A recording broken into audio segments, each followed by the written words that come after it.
Hey everyone, my name is Aaron Spears, young adult librarian right here at the Westlake Porter Public Library.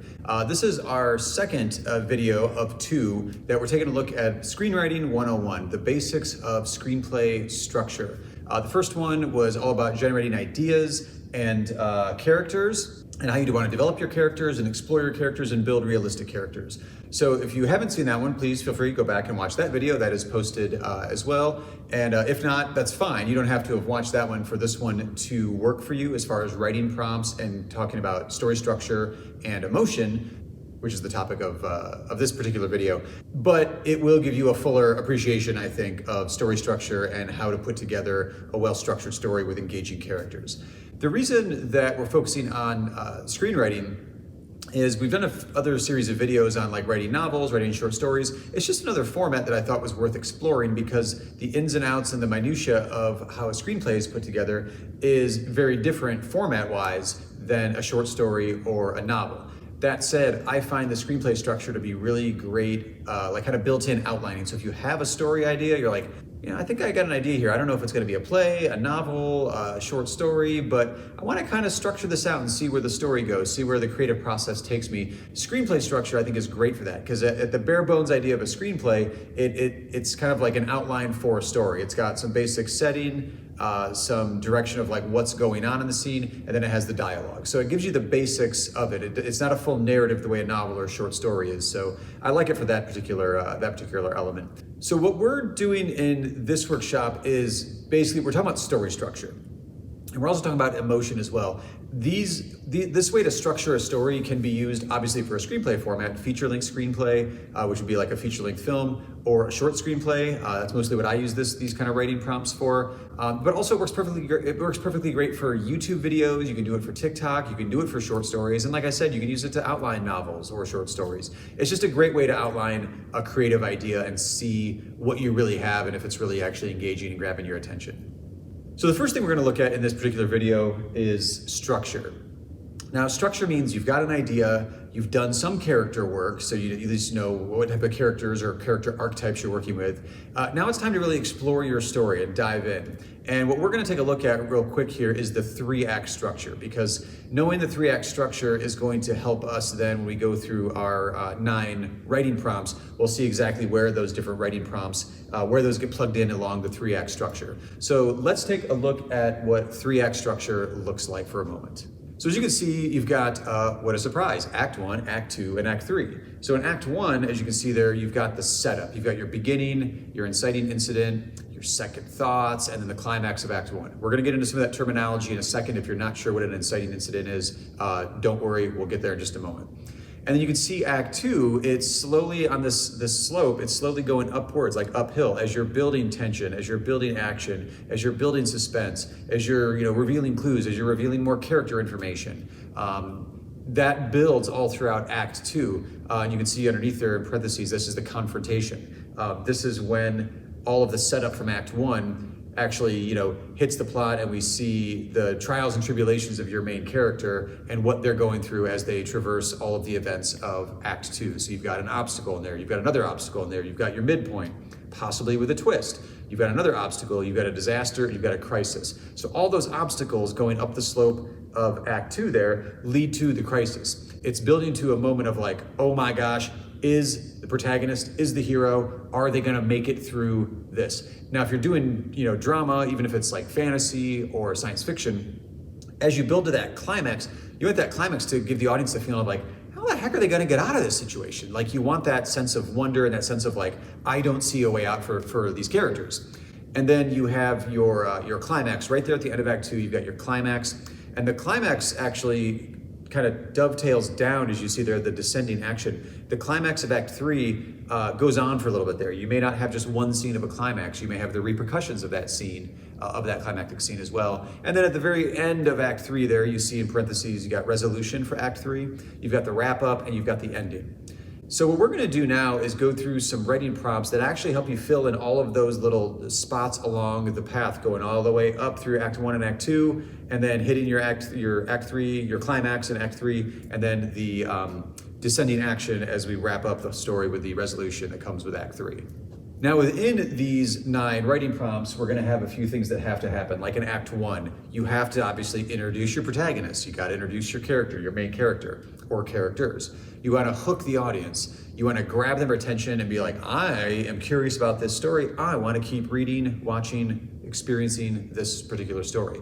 You also need to set up the world and the mood you're going for. The way that I would set up a world in a story that's fantasy is going to require a little bit more of an explanation, because it's possibly a fantasy world that the reader, the viewer, has never experienced before. But if I'm setting my story in like contemporary, Northeast Ohio, most people are kind of familiar or could be like, okay, I get what kind of world we're working with there. So it doesn't necessarily take as much setup if it's a contemporary thing.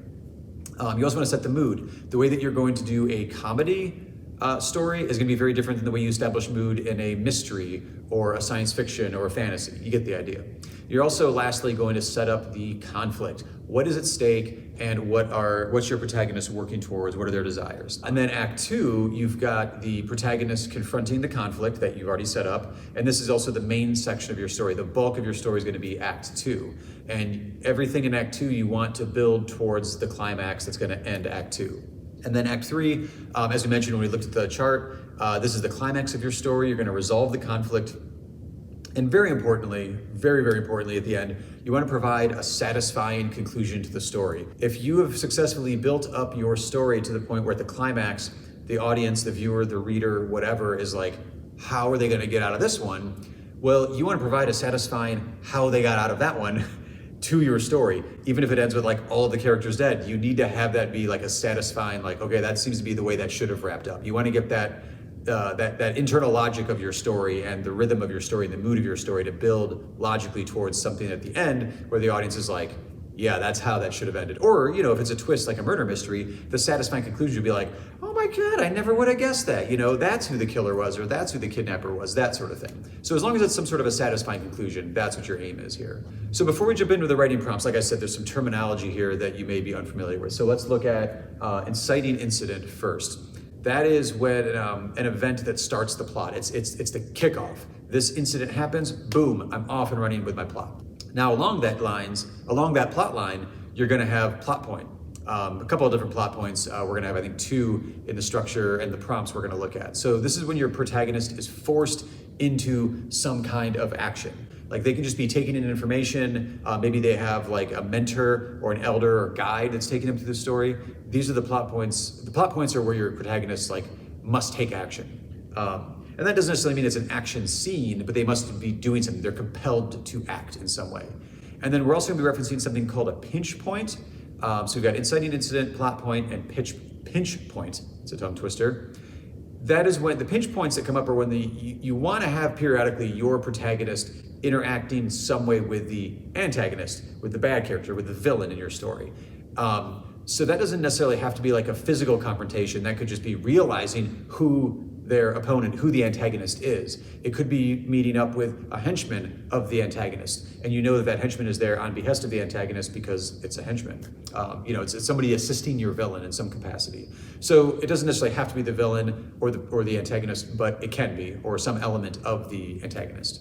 All right, so here we are. We're at the structure prompts. So what we're gonna do is we're gonna go through the structure prompts, and then you just pause the video if you want to do the writings with there. I have little title cards are gonna pop up. I usually give each one of these maybe like 3 minutes or so, because you wanna get your ideas down and you wanna go with the flow of the story. You don't wanna get bogged down in like all the details. You're not fully writing these out. You're more just making some quick notations. I use note cards at this point. So I would have 9 note cards ready to go. And each one of these prompts, I'll just like write down ideas, maybe draw a picture if I need to, whatever, front and back of a note card. And then that'll be the skeleton structure for your plot, for your story, for your screenplay. So we have 9 prompts to map out the whole plot here. All right, so we're gonna start off with prompt number 1. Good place to start, starting with number 1. This is called the ordinary world. So in this one, you wanna show your protagonist, your main character, in their normal life. I like to think of this, I like to usually do my character in like a personal or private space of theirs, whether that's like their bedroom, their apartment, their house. If it's a fantasy or science fiction movie, wherever it is where they can have a moment and just be themselves, like on their own, whether that's just like reading a book or getting dressed in the morning or waking up, whatever, just like them being able to be comfortable and themselves and showing the character that. As we go through these prompts, I'm going to use the first Harry Potter movie as an example, just because that's a very well-seen movie. And if you haven't seen the movie, maybe you've read the book, or you're at least aware of it. This would be Harry Potter at the beginning of all the stories, but specifically in the first movie. He's at his aunt and uncle's house. He's just in the ordinary world, living his life, and also it's not great. You know, he's ready for an adventure. We're ready for him to take on an adventure because we don't want to watch a whole movie where he's just at their house. So give yourself like 3 minutes and sketch out on a note card or just a half sheet of paper your protagonist in their normal life. All right, prompt number 2. This is the inciting incident. As we mentioned a moment ago, what the inciting incident is, it launches the character towards their dilemma, towards Act 2, towards the bulk of your story. This is pushing your character like, oh, hey, here we go. It gives the audience a sense of like, oh, here we go. The adventure is about to begin. Again, going with the Harry Potter example, this would be when the invitation to Hogwarts arrives and his uncle throws it out. So like you get the hint of like, ooh, there's gonna be some magic, some adventure going on here. Oh shoot, like his uncle threw it out. How's he gonna get there? So there's already a little bit of conflict, but we've also seen that like there is a potential adventure that's gonna be launched into here. So again, set a timer, give yourself 3 minutes and sketch out the event, your inciting incident, what event launches your character towards the plot of the movie. So prompt number 3 is the first plot point. What event forces your protagonist to make a choice and to join the action? So in the Harry Potter example, this would be when Hagrid arrives and he physically like escorts Harry to the train station, gets him out of that ordinary world, and he's headed off on his adventure. Like there's no turning back now, here comes the adventure. What's that scene for your story? All right, so then we're on to prompt number 4. Prompt number 4 is the first pinch point. There's gonna be 2 of these, same as the plot points. Now remember, the pinch point is describing the protagonist's first interaction with the antagonist. You know, the hero of the story is gets a first interaction with the villain. So again, keeping with the Harry Potter use there, in the first one, I would say it's probably when Snape is introduced and also suspected. You've got technically, because some of these prompts, though, are going to be more than one scene, or they can be more than one scene. If you're doing a short screenplay or a short story, kind of outline here, just do one scene. That's perfectly fine. But in the case of Harry Potter, you've got like the sorting houses, you've got the trolls invading the dungeon, you've got a few things. But ideally, since you were talking about antagonist, and Snape is the presumed antagonist in the first movie, in the first book, it's really when he is suspected after after Harry and Ron rescue Hermione, and they're like, hey, Snape seems like he's up to no good. So that's the first inclination, that's their first interaction with the potential antagonist in the story. Prompt number, what do we got? Prompt number 5. Prompt number 5 is your midpoint. So this is what happens to your protagonist to put them into offensive mode. Like, you know what? Okay, I see what the stakes are. We've met some of the characters, good and bad, both really. And now what's going on? So in the Harry Potter example, I think this is probably the Quidditch match, because you've got the suspicion of Snape being like the evil villain confirmed. You've also got Hermione uses some magic to defend her friends, Ron and Harry, as kind of a return favor for them rescuing her previously. She defends them when someone is out to kill Harry. So all their suspicions are confirmed. There's been an attempt on his life. The friends have banded together. Like there's a lot going on in those scenes, but what you've got then is like, okay, we've established the good team and we've established the evil team. This is a perfect midpoint, and by establishing those two teams, we know what the antagonist is up to, and we know what the protagonists are up to, and this perfectly sets up a build up to the clash, which would be your climax. So it's your midpoint. The protagonist is on offensive mode because they realize the stakes and they know what needs to be done.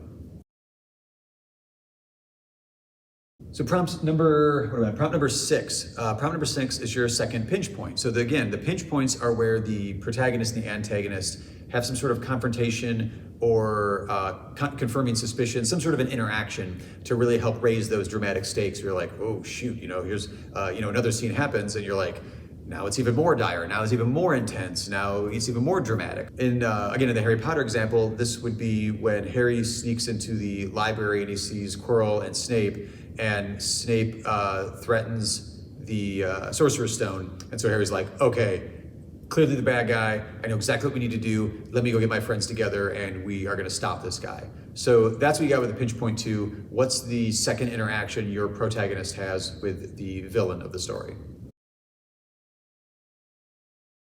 Prompt number 7. This one is your second plot point.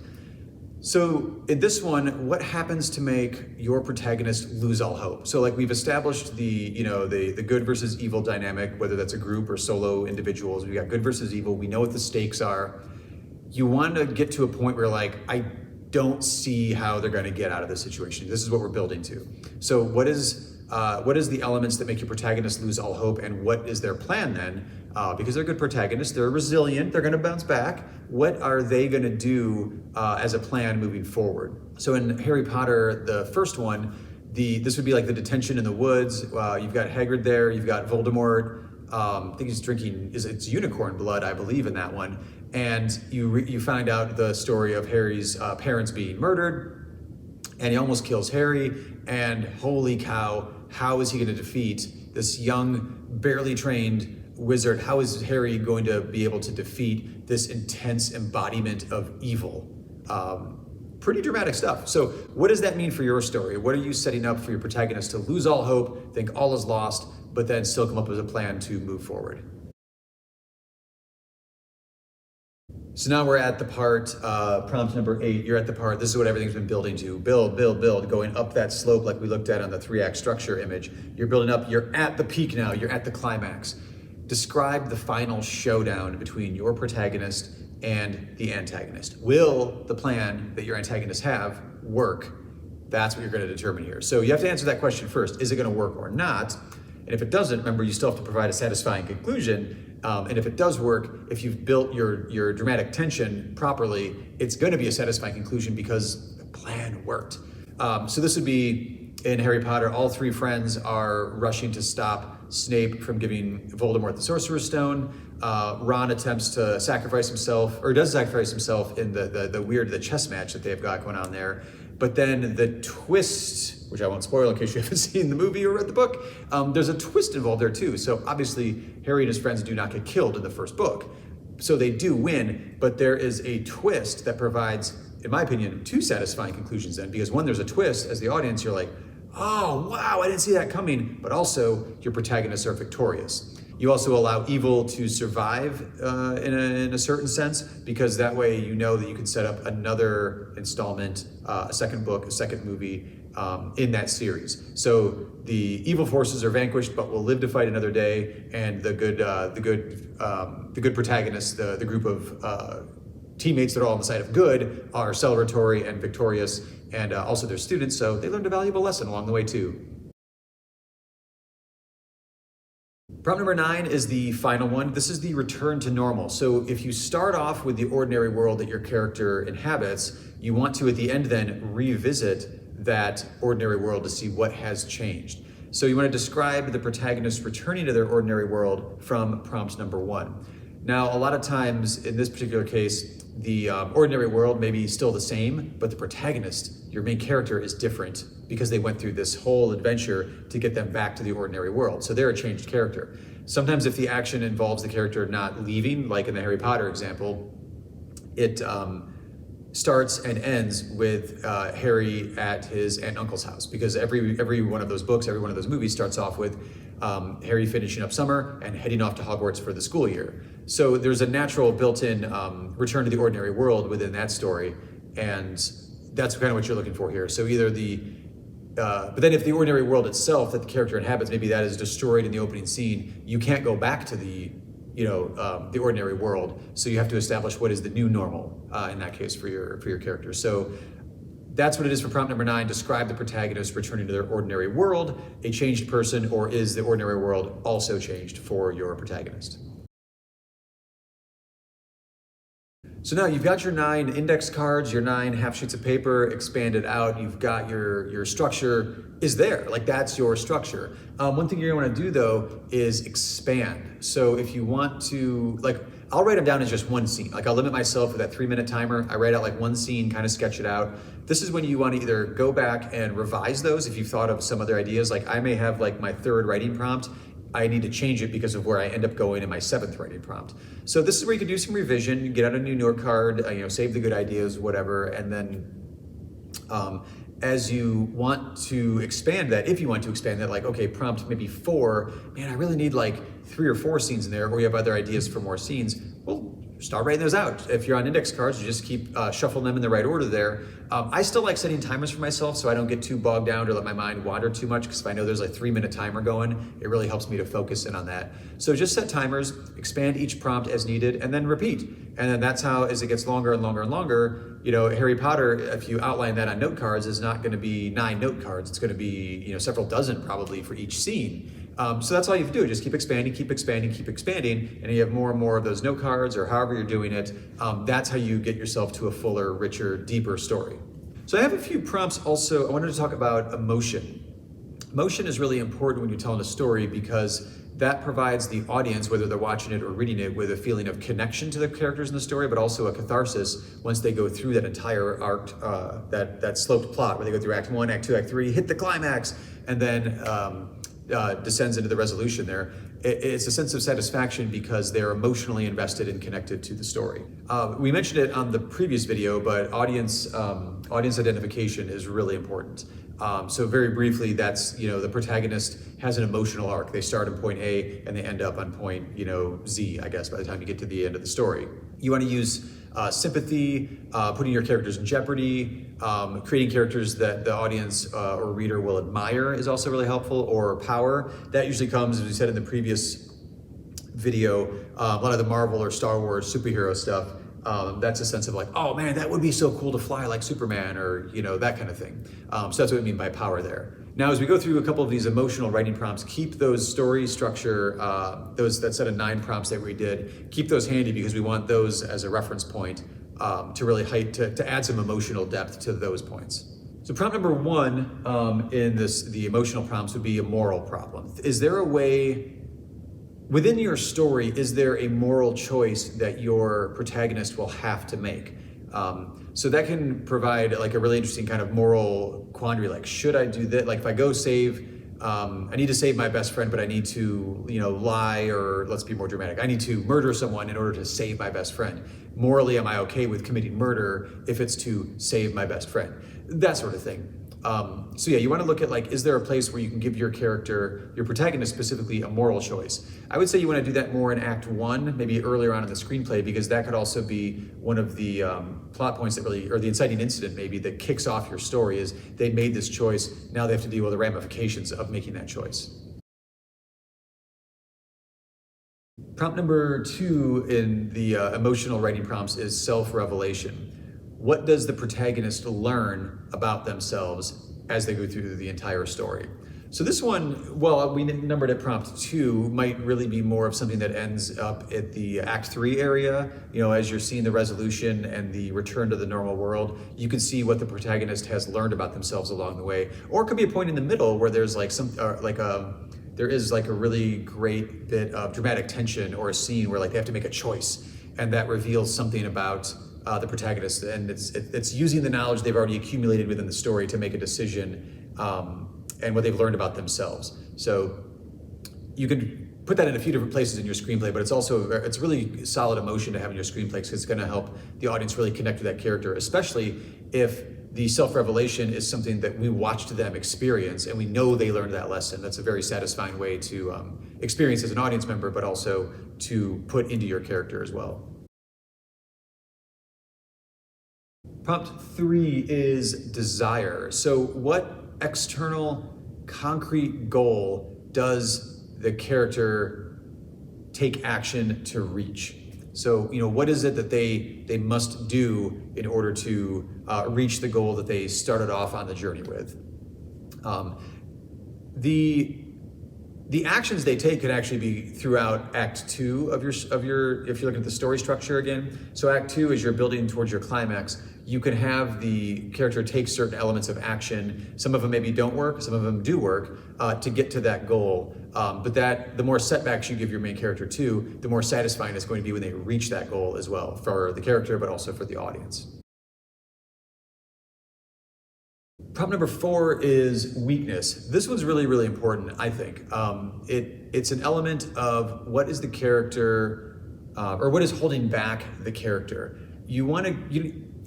Perfect characters are great, and they can be interesting to a certain degree, but if you have a perfect character who never makes a wrong decision and always wins, where's the drama in that? I mean, you could work that in an interesting, maybe comedic way, but you want a character that has flaws, that has weaknesses, because every human being has flaws and they have weaknesses. Whether or not we want to fess up to them, that's a different story, but you want to give your main character that because the audience will recognize that main character as being human and having weaknesses or having a flaw. And also if you articulate that weakness or flaw very clearly, maybe earlier on in your story, when you have a piece of drama or like a scene of conflict, maybe in the middle of Act 2, that pops up that could trigger that weakness or that flaw in your character, the audience is gonna know, like, oh shoot, no, like Indiana Jones is famously afraid of snakes. We know that he's afraid of snakes early on in the very first Indiana Jones movie, Raiders of the Lost Ark, but then about 2/3 of the way through that movie, he's dropped into a pit